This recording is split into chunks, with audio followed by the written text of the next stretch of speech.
Hello, this is Angelia, and you are listening to or watching the podcast, Why You Do What You Do. The podcast talks about human development and psychology to help you figure out maybe a little bit more about why you do what you do. Last time we were talking about the grandparent's role. In a lot of households and societies, the grandparent might live in the same house and, help raise the children. Or they might just live in the town somewhere and maybe they babysit, or maybe they don't have that much contact if the grandchildren have moved away. So it's different for everybody, and we're going to kind of take up there. In the United States, the extended family household is common in some minority communities, but the dominant household patterns in the nuclear family, and we all know the nuclear family, you got your little cookie cutter house, and it's you and the hubby and 2 or 3 kids. When children grow up, they typically leave home and establish new, autonomous nuclear families wherever their inclinations, aspirations, and job hunts take them. And I know in my own family, when my brother moved away, I have an aunt moved, across the state.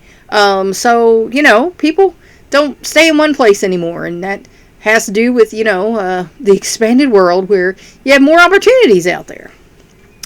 Although 68% of the grandparents in the AARP survey see at least one grandchild every 1 to 2 weeks, 45% live too far away to see their grandchildren regularly. And I know families like that. Grandparents live in Florida, or, the parents don't live in the same state the grandparents do. My own grandmother would travel back to the state where her family was from to see them on, Christmas time. So, this is just something that's happened more and more. Excuse me. Oh my. Got a tickle. However, distance does not necessarily affect the quality of relationships with grandchildren. And it really only does if you let it. It takes 2 to tango. It takes 2 to have a relationship. And, the quality is going to be as much as you allow it to be. Grandparents frequently walk a tightrope between reluctance to interfere in adult children's family lives and obligation to provide help and support. And, I know grandparents like that. One of my friends, she had a daughter who was doing drugs and things like that, and she stepped in to help take care of the granddaughter. And this is how it works. My own brother has a step family where he stepped in to be a step grandpa, to these kids. And, he's a pretty good grandpa from what I understand. And their level of involvement is often up to the parents. Because the parents ultimately have the say, I know of some overbearing grandparents who think, if you don't do this right, I'm going to take, no, that's not cool. You shouldn't do that, because, you had your shot, and maybe you didn't do great, and that's why they're like the way they are, but I digress. A major study of a nationally representative 3-generation sample found that grandparents play a limited but important role in family dynamics. And they can. Because I know my parents got divorced when I was 5. In between the ages of 6 to almost 9. My maternal grandmother would have us on, weekends, summer, holidays, whenever, my mom had to work, but we were out of school. So she kind of stepped in to help raise us.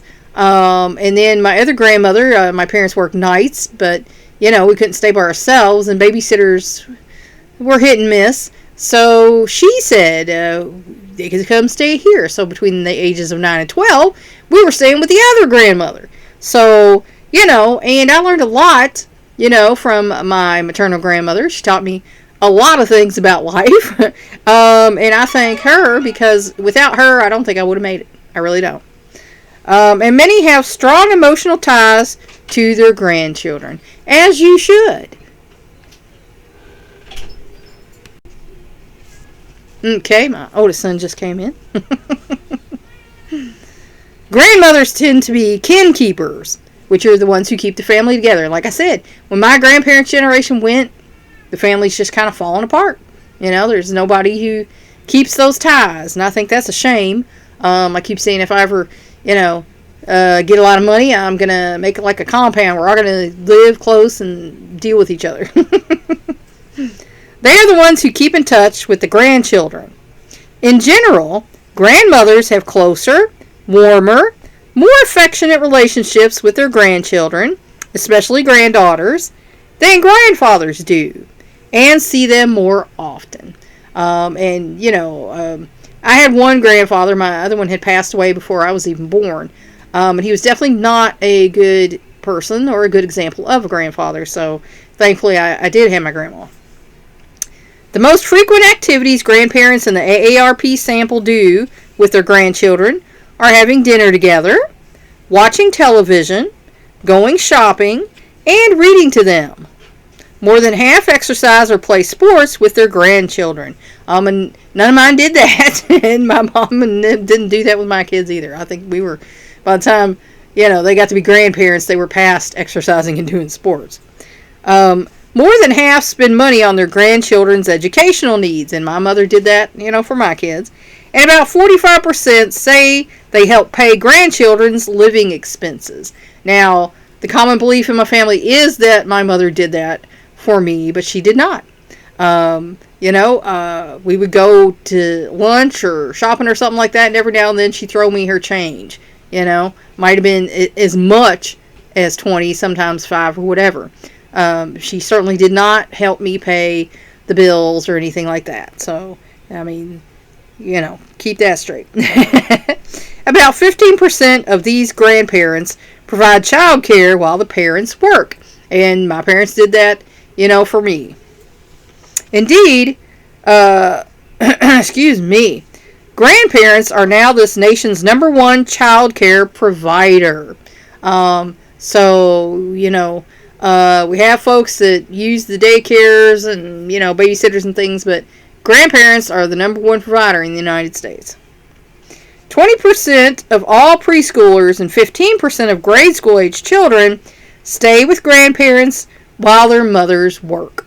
And that's because mom has to work, especially if, she's single. So mom's got to have some money to, keep the bills paid, get you some clothes, put some food in your belly. Grandparents usually understand that. A similar trend exists in some other developed countries. As grandchildren grow older, contact tends to diminish, but affection grows. And that's why I said there were times I could have gone and seen my grandma, and I feel like I wished I had have done it because, I did love her, but I didn't see her as much as I could have. And I regret that now because, when someone's gone, you just can't go see them anymore. And that's, a reality of life. The decline in contact is more rapid among younger cohorts of grandparents who tend to have better health, more money, and busier lives. So, folks in their 20s. Grandparenting after divorce and remarriage. One result of the rise in divorce and remarriage is a growing number of grandparents and grandchildren whose relationships are endangered or severed. And I've heard arguments on that too. Another result is the creation of large numbers of step grandparents. And I know folks who have that going on too. After a divorce, since the mother usually has custody, her parents used to tend to have more contact and stronger relationships with their grandchildren. And the paternal grandparents tend to have less. Now, it was opposite in my case because after a 2-year custody battle, my husband was allowed to take them over to their house every weekend. And my parents saw them only every now and then. And I was not happy about that. Because that was not a good situation that he was putting them into every weekend. Excuse me. A divorced mother's remarriage typically reduces her need for support from her parents, but not their contact with the grandchildren. For paternal grandparents, however, The new marriage increases the likelihood that they will be displaced or that the family will move away, making contact more difficult. And like I said, that does happen. Because ties with grandparents are important to children's development, every state in the excuse me, good gosh, I'm having a bad throat day. In the Union has given grandparents, and in some states, great-grandparents, siblings, and others, the right to visitation after a divorce or the death of a parent, if a judge finds it in the best interests of the child. However, a few state courts have struck down such laws, and some legislature excuse me, have restricted grandparents' visitation rights. The Supreme Court in June 2000 invalidated Washington State's grandparents' rights law as too broad an intrusion on parental rights. And that, if I remember right, was because the grandparents were wanting to, take the kids, and the parents did not want that to happen because evidently the grandparents were not the best parents to them, and they were not cool with the kids spending a lot of time there. And that can be a thing too. There were times I pulled my kids out of situations and said, while this is going on, or if this keeps happening, they're not going to be here because I'm not going to allow this, to happen to them. The remarriage of either parent often brings a new set of grandparents into the picture, and often step-grandchildren as well. So, if you get remarried and you're a blended family, then there's going to be step folks, and there's going to be time spent with them. Step-grandparents may find it hard to become close to their new step-grandchildren, especially older children and those who come close to their new step-grandchildren's age and do not live with the grandparents' adult child, because I imagine there's some sort of little bit of competitiveness there. They're going to favor their own natural ones versus the new married-in folks. That's just something that shouldn't happen but does. Such issues as birthdays and Christmas presents for a real grandchild, half or step siblings, or which grandparents are visited or included at holidays, can generate tension. I imagine it can. Creating new family traditions, including all the grandchildren, step and otherwise, in trips, outings, and other activities, offering a safe haven for the grandchildren when they are unhappy or upset, and being understanding and supportive of all members of the new step family are ways in which step-grandparents can build bridges, not walls. And that's what you should be doing. This is part of your family now. Yeah. Raising grandchildren.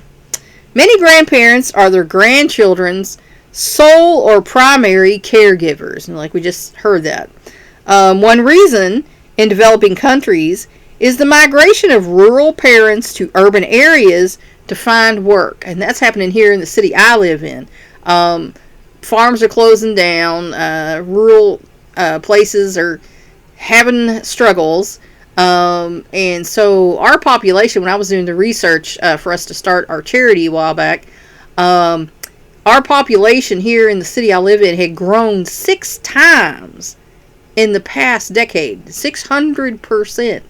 And the citation was that people were moving from surrounding counties because there were no jobs there. So, that is a reality in a lot of the world. These skip generation families exist in all regions of the world, particularly in Afro-Caribbean countries. In sub-Saharan Africa, the AIDS epidemic has left many orphans whose grandparents step in to be the parents' place.